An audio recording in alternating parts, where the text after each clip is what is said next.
ठीक। आप थोड़ा सा ऐसे में घूम के बैठिए जैसे सर बैठे हैं। हाँ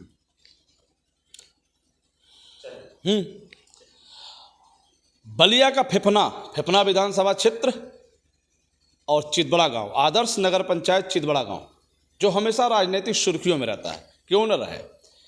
ये वही विधानसभा क्षेत्र है, कभी भारतीय जनता पार्टी कभी समाजवादी पार्टी हमेशा सत्ता में रही है और यहाँ के विधायक मंत्री भी रहे हैं। आइए बात करते हैं आदर्श नगर पंचायत चितबड़ा गांव से राजनीति कर रहे और आदर्श नगर पंचायत से अध्यक्ष पद की दावेदारी की ताल ठोक रहे अमरजीत सिंह, जो इस समय भारतीय जनता पार्टी की राजनीति में जन सेवा में, लोगों के सहयोग में, हर दुख सुख में शामिल होने वाले अमरजीत सिंह हमारे बीच में है। हम बात करते हैं चितबड़ा गांव नगर पंचायत क्षेत्र में क्या है जिसको लेकर चर्चा होती है। जी अब जैसे अमरजीत सिंह जी, बात आती है नगर पंचायत चितबड़ा गांव में, एक धार्मिक अपना टाउन एरिया माना जाता है, जहां लोग कहते हैं कि मांसाहारी नहीं चलती है, क्या है? चितबड़ा गांव का एक अपना धार्मिक और पौराणिक इतिहास रहा है और आज भी है। पूरे प्रदेश में एक मात्र ऐसी नगर पंचायत है जहां आज मीट मांस नहीं बिकता है और एक तरह से अनूठा इसको कह सकते हैं। और जबकि यहाँ हिंदू और मुस्लिम दोनों वर्ग के लोग रहते हैं, उसके बावजूद भी यहाँ मांस न बिकना एक बहुत बड़ी चीज़ है धार्मिक रूप से। और धार्मिक रूप से यहाँ पर जैसे मंदिर है राम साराम लोग का जो है, इसका भी एक अलग पता कि 51 मौजों में जो माना जाता है, इसका भी एक आस्था का अलग अपनी पहचान है। उसको लेकर इस चितबड़ा गांव का एक धार्मिक रूप से विशेष स्थान है। तो राजनीति के क्षेत्र में क्या है? राजनीति का तो मान लीजिए चितबड़ा गांव फेफना विधानसभा की एकमात्र नगर पंचायत रही है।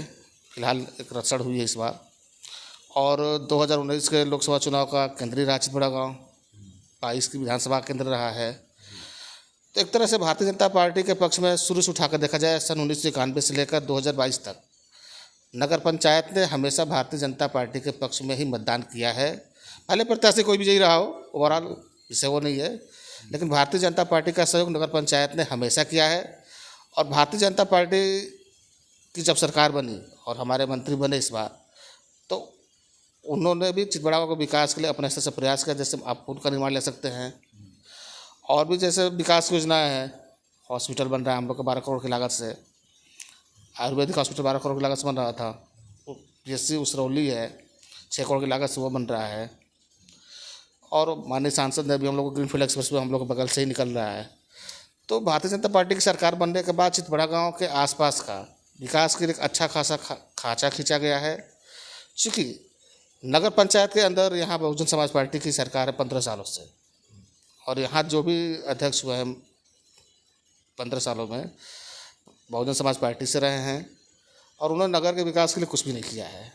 आप नगर पंचायत में जाएंगे, कहते हैं इसको आदर्श नगर पंचायत।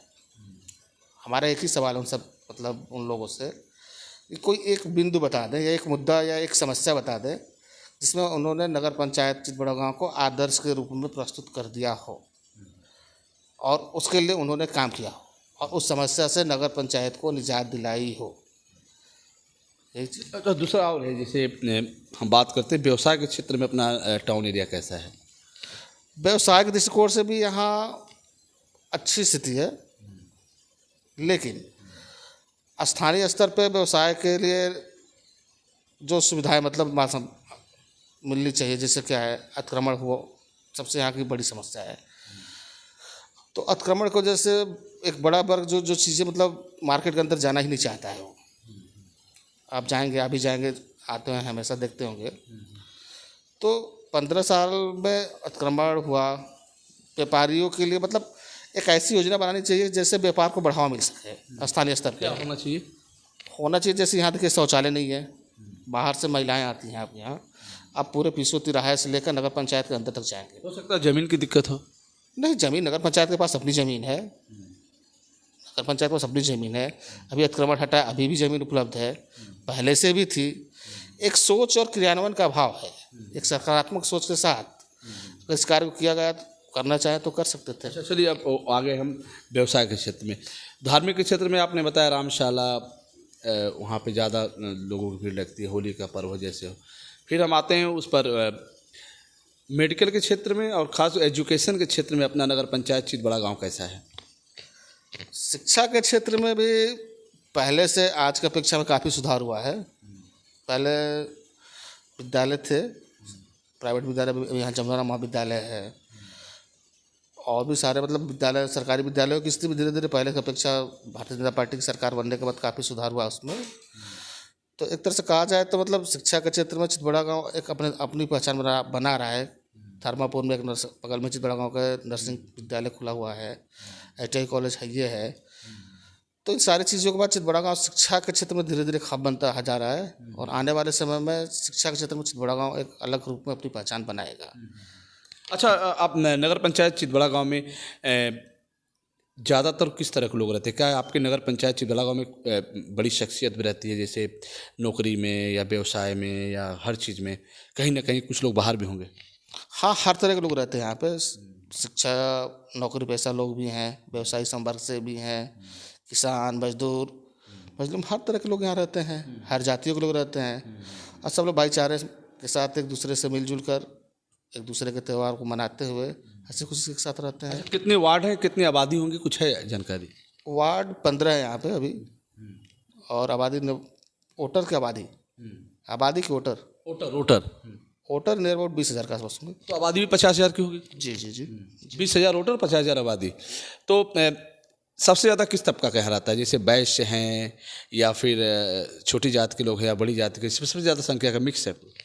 मिक्सअप आबादी सबकी है, सारी जातियों के लोग हैं और जातिगत तौर पर हम उसको समझाने बहुत नहीं देते। अच्छा, ये बताइए, तो ठीक है, मतलब अब जब आता है चुनाव, खासतौर पे नगर पंचायत का, तो यहाँ विकास के मुद्दे पे देखा जाता है या व्यक्तिगत, या कैसे देखते हैं, या पार्टी लेवल पे? देखिए, जब चुनाव आता है, विकास चुनाव का मुद्दा होना चाहिए, लेकिन अंत तक जाति ये मुद्दा रह नहीं जाता। उसमें जातिगत समीकरण या सारी चीज़ें लोग मतलब जातिगत हो या जो भी चीज़ें हो, लोग उनकी तरफ भ्रमित हो जाते हैं और एक बार भ्रम में पड़ने का मतलब हम 5 साल तक उन चीज़ों को लेकर पछताते हैं। नहीं, सही बताया, अमरजीत सिंह ने सही बताया कि जब चुनाव आता है तो विकास के मुद्दे सामने आते हैं, विकास पे चर्चा होती है, चट्टी चौराहे वार्डों में होती है कि हम विकास को लेकर वोट करेंगे, लेकिन बाद में कहीं ना कहीं जातिगत समीकरण हावी हो जाता है। क्यों? जी सही है, वही चीज़ है। और एक बार फिर हम वोट करने के बाद 5 साल तक अपने को ठगा सा महसूस करते हैं और वही जनप्रतिनिधि जो जात के नाम पे या जिन चीज़ों पे वोट मांगते हैं, आज पूरे जनपद के आप देख लीजिए, नगर पंचायतों को या नगर पालिकाओं को जो स्थिति है, सरकार इनके विकास के लिए जितना पैसा देती है और उसकी अपेक्षा सबसे पुरानी नगर पंचायत हमारी चितबड़ा गांव, वो नगर पंचायत आज कहाँ खड़ी है और हम आज कहाँ खड़े हैं। सबसे बड़ा एक प्रश्न ये है।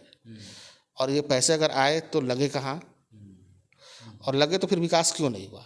समस्याएं जियो की त्यों खड़ी है, आखिर उसके लिए जिम्मेदार कौन है? मतलब आपके कहने मतलब कि वोट हो तो विकास के मुद्दे पे हो, न कि जातिगत। विकास के मुद्दे पे ही आज देश में चुनाव हो रहे हैं, प्रदेश में चुनाव हो रहे हैं, तो यहाँ भी विकास के मुद्दे पे ही चुनाव होने चाहिए।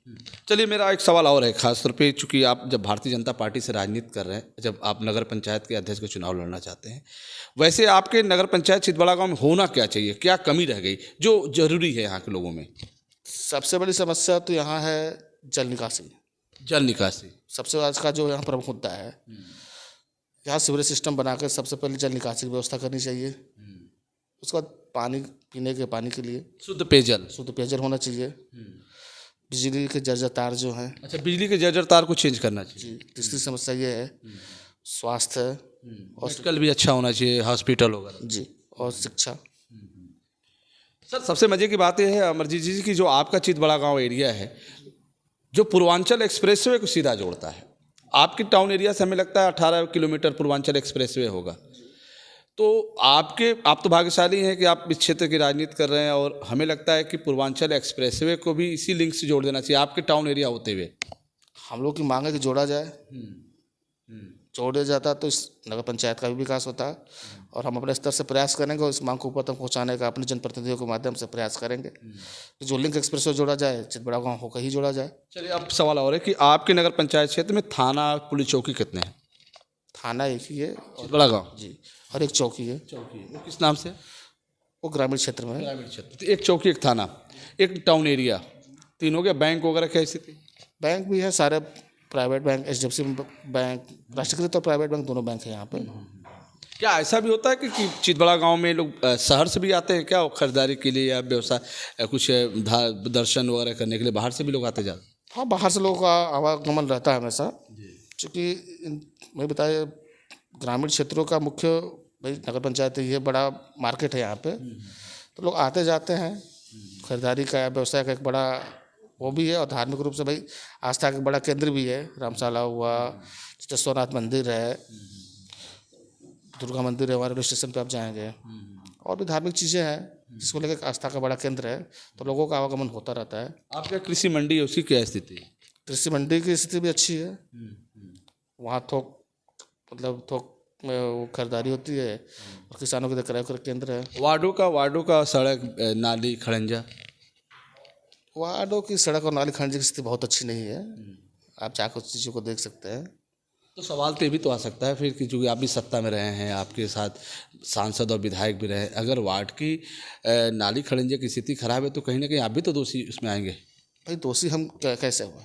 जैसे हमारी की स्थिति क्या है, यहाँ नगर पंचायत है, उसकी अपनी बोर्ड है, और सरकार उसको पर्याप्त पैसा उपलब्ध कराती है। अगर हमारे सांसद विधायक किसी कार्य को कराने के लिए प्रस्ताव देते हैं तो उसकी एनओसी नगर पंचायत से मिलनी पड़ती है, और नहीं मिलती है। वो विपक्ष के नहीं, वो वही ना कह रहे हैं, अध्यक्ष हम लोग को उन चीज़ों के लिए एनओसी देते ही नहीं है, तो हम लोग के अधिकार नगर पंचायत में आकर सीमित हो जाते हैं। और सरकार चूँकि इनके पास अभी भी इतना पैसा देती है सारे विकास कार्य को कराने के लिए, तो वो कार्य को खुद ही नहीं कराते हुए हैं कमीशन के चक्कर में, या मतलब अंडरस्टूड जो चीज़ें होनी चाहिए राजनीति में, आपसी विवाद हुआ या अन्य चीज़ें जो हैं, उनके चक्कर में अभी बहुत नगर पंचायत में पैसा पड़ा हुआ है, काम नहीं हो पा रहा है। अभी टेंडर्स हुए पिछले, अभी देख लीजिए, आपसी विवाद चक्कर में टेंडर हुए, फिर वो निरस्त हो गए। तो कहीं ना कहीं व्यक्तिगत जो उनकी चीज़ें हैं वो पूरी न होने के कारण नगर पंचायत का विकास नहीं हो पा रहा है। जिसे वो कहते हैं कि हम सत्ता में नहीं, हम विपक्ष में बैठे हैं, इसलिए सत्तारूढ़ लोग नहीं चाहते हैं टाउन एरिया का विकास हो, इसलिए हम पीछे हैं। अच्छा, ठीक है, अच्छी बात आपने कहा कि अगर सत्ताधारी लोग नहीं चाहते कि नगर विकास हो। अगर हमें बिजली के पोल लगाने हो तो नगर सत्ताधारी लोग उसको नहीं रोक पाते हैं। हमें फर्जी वर्क ऑर्डर करके पैसे उतारने हो तो सत्ता पक्ष के लोग नहीं रोक पाते हैं। अगर हमें फर्जी खरीदारी करनी हो तो उसके लिए सत्ता पक्ष के लोग नहीं रोक पाते हों, और जो जनता के लिए सही काम करना है उसको सत्ता पक्ष के लोग रोक पाते हों। तो दोहरा मापदंड नहीं होना चाहिए। जिसे नहीं, ये भी तो होना चाहिए ना, जैसे सांसद निधि, विधायक निधि भी तो टाउन एरिया में दिखना चाहिए। सांसद निधि के लिए हमने प्रस्ताव दिया है, सिद्धेश्वरनाथ मंदिर है अभी वहाँ, मतलब प्रक्रियागत है वहाँ एक हॉल का निर्माण करने के लिए, और बाकी चीज़ें हुई है पीछे। माननीय विधायक जी ने कराया है, ये डूडा के थ्रू उन्होंने कम से कम 80 लाख की सड़कों का निर्माण कराया है, डूडा से वो कराया उन्होंने। अच्छा, जो पुल का क्या स्थिति वो आपके टाउन एरिया में है या नहीं? उसे नगर पंचायत में ही बन रही है, आधे से अधिक उसका खंभे खड़े हो चुके हैं। इससे क्या फ़ायदा होगा टाउन एरिया के लोगों को? आवागमन नदी उस पार जब हो जाएगा तो आजमगढ़ रोड पे पहुंच जाएंगे। हाँ, वो भी होगा, उधर के लोग व्यापार के लिए इधर आएंगे तो इस मार्केट का पूरी तरह से विकास होगा। ग्रीन एक्सप्रेसवे से क्या फ़ायदा होगा?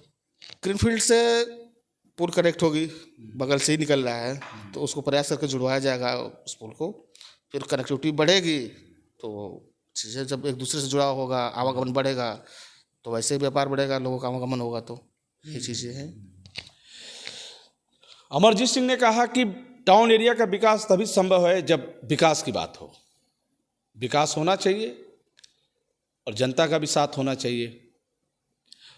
अब टाउन एरिया के जो चेयरमैन हैं वर्तमान में उनके कार्यकाल शेष बचे हैं। अब अगला चेयरमैन कौन होगा, कब चुनाव होगा, क्या होगा, कैसे होगा, ये तो दिसंबर तय करेगा, नवंबर या दिसंबर। फिलहाल अमरजीत सिंह जी का कहना है कि टाउन एरिया का विकास होना चाहिए। मैं प्रयासरत हूँ, विधायक सांसद निधि से भी हमारा प्रयास है कि कुछ बेहतर हो, सड़कें अच्छी हो, नाली खड़ंजा बेहतर हो। गंभीर समस्या उन्होंने बताया कि मानसून का वक्त है, मानसून की शुरुआत हो चुकी है, जल निकासी की गंभीर समस्या जिसको लेकर कुछ वार्डवासी हमेशा भयभीत रहते हैं। उस समस्या से निजात तभी मिलेगी जब सीवर की तरह से पाइपलाइन डाल के कहीं ना कहीं उस पानी की निकासी व्यवस्था होगी। आगे क्या होता है ये वक्त की बात है। फिलहाल अब तक की खबरों में बस इतना ही, फिर हम आपसे जुड़ेंगे, तब तक के लिए इतना ही। देखते रहिए बलिया आजकल, यूपी आजकल। मैं रोशन जायसवाल, इस समय मैं चितबड़ा गांव में अमरजीत सिंह जी के पास हूं, जिन्होंने आपसे हमसे संवाद किया, जनता के सवालों का जवाब दिया। बस नमस्कार। ठीक है सर।